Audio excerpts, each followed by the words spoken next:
MDG TV, une chaîne Wint pour la cause de Christ. Mafuta Yasika, Mafuta Yasika, Mafuta Yasika.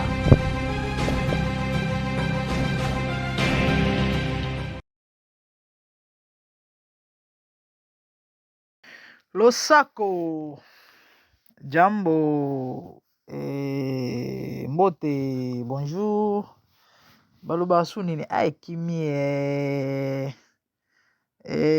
kimi yoya toloba ona balangi nyonso tina ki chinois nzamba pambola bino balandi MDG TV Mafuta Yasika bandeko toujours na cadre et actualité branché scotché. Que Dieu vous bénisse. Toujours les binoka ba news et en même temps toujours édifier paix, toujours conseiller paix quand est au messana rosala.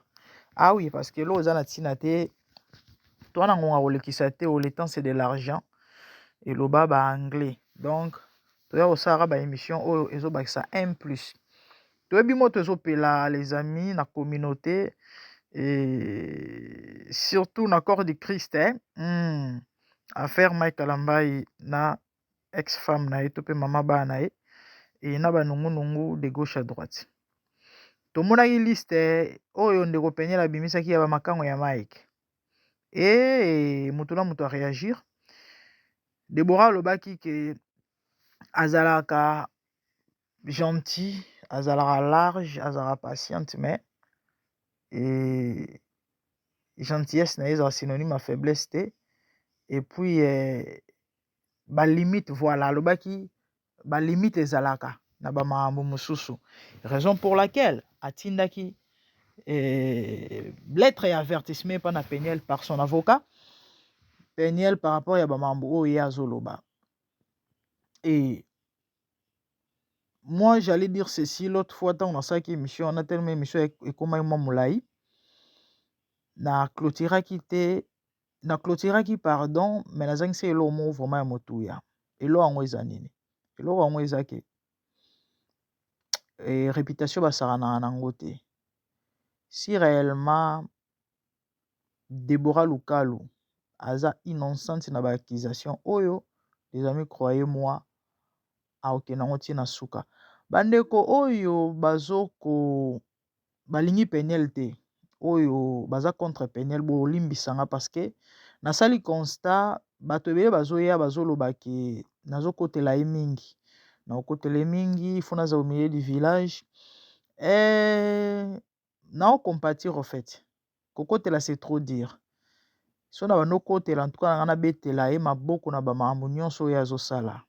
nazaki vraiment explicite en disant que naza d'accord te na démarche à Peniel na sa façon de faire les choses mais au moins on comprendrait parce que mutu na mutu azala na tempérament na et surtout to bosana te Peniel azomela bakisi aza na problème ya détention ou esilaki nango mais et kozonga suite ya ba provocation. Donc c'est comme si les gens bazo bosana ou encore bayebi te ba source ba cause ba raison ya ba maambo oyo na ndenge ba moto epeleli e bandeli wapi uti wapi.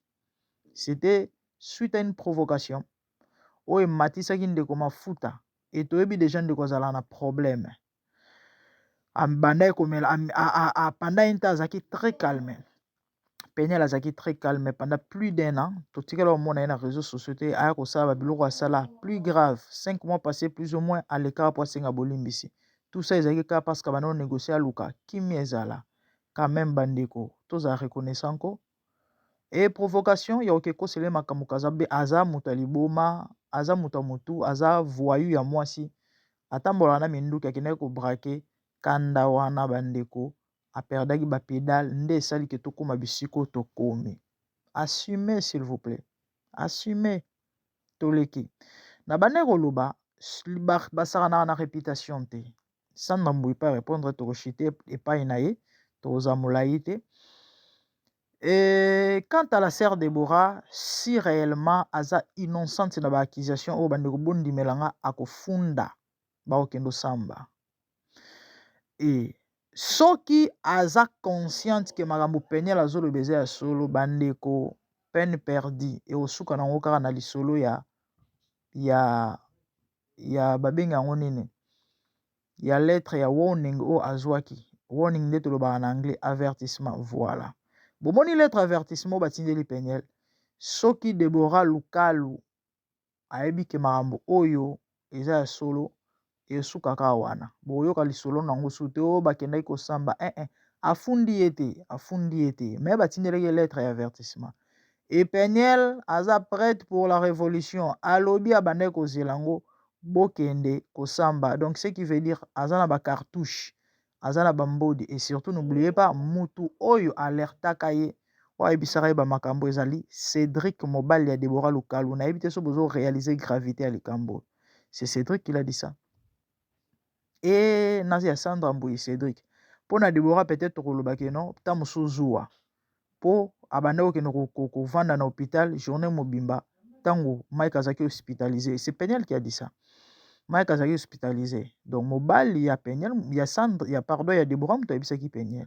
Peut-être olobaki non ta mosuzuwa muto etindaki à réagir de la sorte. Ok, nous sommes d'accord.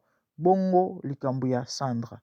Parce que tant alobi ke nous naomona Deborah clair te faut bazala na une histoire ou bazana affaire ndenge toloba en anglais, une affaire between Michael Ambai and her. Azokende nyonso kovanda na hôpital atiki nga na ndako na bana aolekisa tan kuna nazomona ngo normal te, je suspecte tala. Et non seulement ça, ye na Sandra Mbuyi nazomona bango clair te tala boye. N'oubliez pas Cédric azaki moko ya ba juge na Majabu Talent.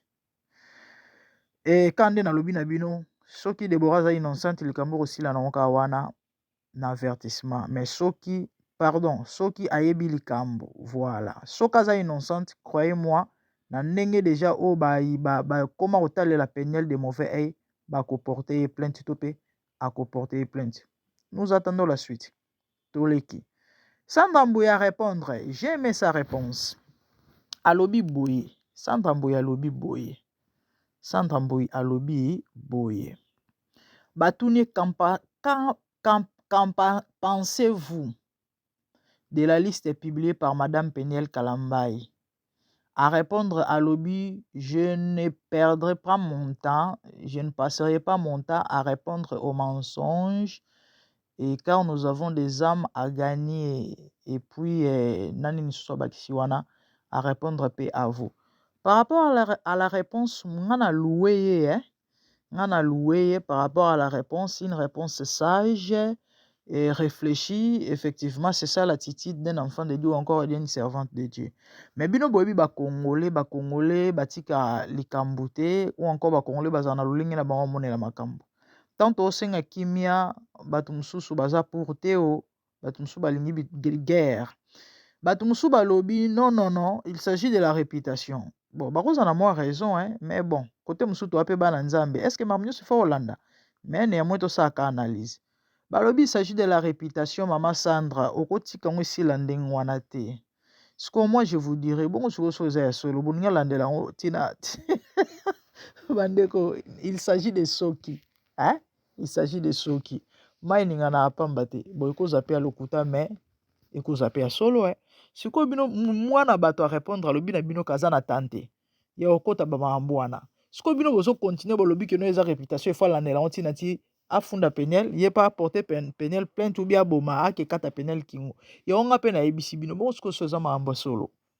Bino bolu ke lande Sandra problème po liba ne kufa parce que so alobi alandela maamba ontina tinde bozo luka wana et que Peniel abimisi siko ba cartouche ou encore ba preuve bo suka wapi.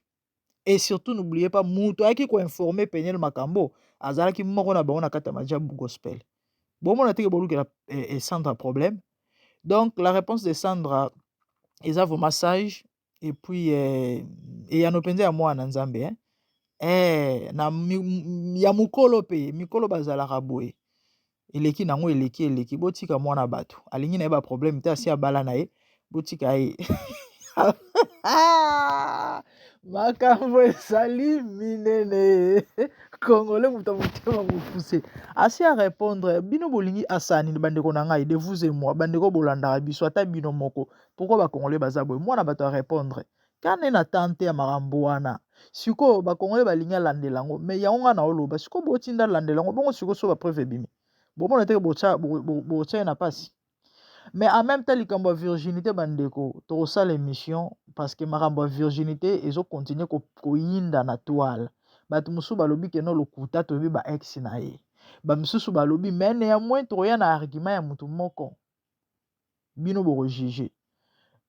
En fait si personnellement na lingi to pe na osala l'émission na et je vous dirai et je vais vous expliquer le pourquoi sikote pona awa tozeka na besoin ya moi résumé oyo et puis na profiter peka na pesa conseil par rapport à réponse à ndeko na biso Sandra.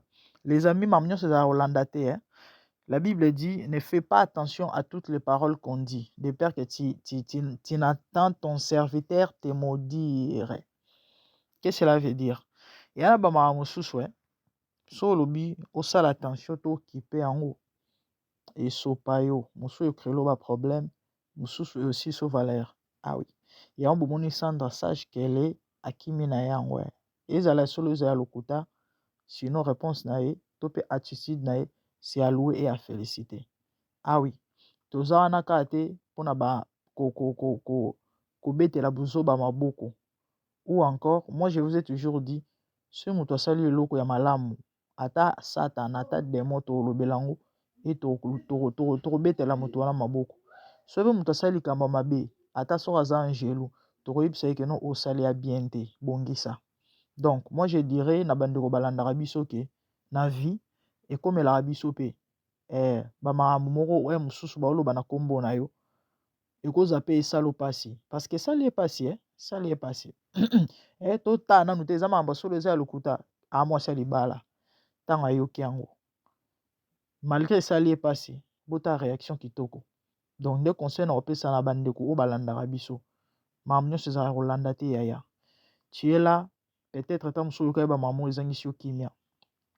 Mesurer ba pour na ba contre ça la balance GG vanda nie zo tango réfléchir quoi j'ai ngulu tembangu mbango te na sa kanda keba eko sopa yo keba eko zangiso kimia keba eko kitisa yo na kiti na yo ezana bato ebele basila ngala likolo ka bilanda landa na mambo ezanga tino landi esupi yo na valeur bato babanda kopesa yo moi ba peso susu yango ezate au perdre dignité likolo lomo ezanga mutuna makolo ote bafinga kinga o bakoselenga makambo baselenga bazongisa yebo nani wana mokilo bafinga te nani wana mokilo bakosela makambo te nani wana mokilo en fait makambo tout et yanango possible ekomela mutu nyonso sauf personne na mutu malamu na mutu mabe. Donc conseil na nga mokezaki yango na bandeko que Dieu vous bénisse. Abonnez-vous massivement sur MDGD TV mafuta ya sika quant à moi tomonani mbala ya sima de bonnes choses à vous. Merci, au revoir, bye.